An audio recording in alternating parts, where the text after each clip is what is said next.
ভিন রাজ্যে কাজে গিয়ে নিখোঁজ রাজগঞ্জের পবিত্র। পরিবারের কাছে নেই খোঁজ। রাজগঞ্জ ব্লকের বিন্ডাগড়ি অঞ্চলের আমবাড়ি মহামায়া কলোনির বাসিন্দা বছর ৩৫-এর পবিত্র মণ্ডল। অভাবের সংসার সামলাতে অসমে কাজের উদ্দেশ্যে গিয়েছিলেন পবিত্র। সেখানে কাজের সময় আহত হয়ে বাড়ি ফেরার জন্য রওনা হন তিনি। গত ৩ দিন ধরে নিখোঁজ বলে দাবি পরিবারের। পবিত্রের পরিবারের সদস্যরা জানায়, আমবাড়ি ফালাকাটা ফাঁড়িতে নিখোঁজ অভিযোগ দায়ের করার জন্য গিয়েছিলাম, তবে অভিযোগ গ্রহণ করা হয়নি। পরিবারে রয়েছেন বৃদ্ধ মা শান্তিরানী মণ্ডল, তিনিও অসুস্থ। 4 ভাইয়ের মধ্যে 3 নম্বর পবিত্র মণ্ডল। অভাবের সংসার সামল দিতে কাজের উদ্দেশ্যে অসম গিয়েছিলেন পবিত্র। তবে সেখানে কাজে গিয়ে কাজ করাকালীন আহত হন পবিত্র। সেখানে আহত হওয়ার পর বাড়ি ফেরার জন্য বের হন, আর সেখান থেকেই নিখোঁজ পবিত্র মণ্ডল। পবিত্র মণ্ডলের ভাই জানান, বাড়িতে অভাব অনটন মেটানোর জন্য কাজে গিয়েছিলেন ভাই। তবে সেখানে কাজে গিয়েই কাজ করতে করতে একটি দুর্ঘটনা ঘটলে বাড়ি ফিরে আসার কথা হয়। সেই যে বাড়ি ফিরে আসার কথা হয়েছিল, সেদিন থেকেই আর কোনো খোঁজ খবর পাওয়া যায়নি। ভাইয়ের নিখোঁজ অভিযোগ জানানোর জন্য আমবাড়ি ফালাকাটা পুলিশ ফাঁড়িতে যাই, তবে আমবাড়ি পুলিশ ফাঁড়িতে নিখোঁজ অভিযোগ নেয়নি। আমরা প্রশাসনের দৃষ্টি আকর্ষণ করছি এবং ভাইকে খুঁজে দেওয়ার জন্য সবার কাছে প্রার্থনা করছি। পাশাপাশি পুলিশ যেন ভাইকে খুঁজে দেওয়ার সাহায্য করে সেই আশা রাখছি। কাজে গেছে, গুয়াহাটি কাজে গেছে, এখনো খবরই নেই। 4-5 দিন। মঙ্গল বুধ বিভিন্ন জায়গায় খোঁজ করা হয়েছিল, হ্যাঁ, পাওয়া যায়নি।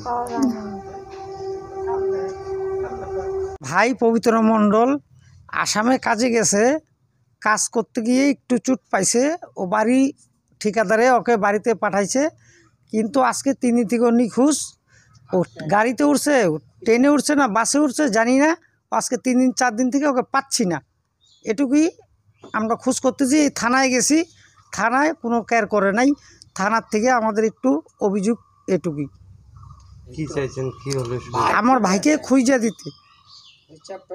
ভাইকে কি কাজ করতো? কাঠমিস্ত্রি কাজ করতো, বাইরে গেছে কাজে। ভাইকে খোঁজ করে দিতে, আমার ভাইকে যেন খুঁজে পাই। মা কাঁদতেছে, বাবা তো নেই, মা তো কাঁদতেছে। ভাইকে যেন পাই, এটুকুই আমার দুঃখ, এটুকুই আমার রিকোয়েস্ট। কি নাম? পবিত্র মণ্ডল। আপনার নাম? আমার নাম চন্দন মণ্ডল।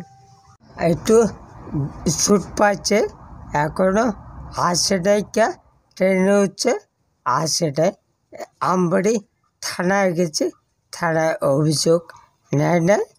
এখন আপনারা খুঁজা বার করে রাখতেন, আর প্রশাসনকে বলেন এই কাজটার জন্য করে বার করে দেয় বাইকে।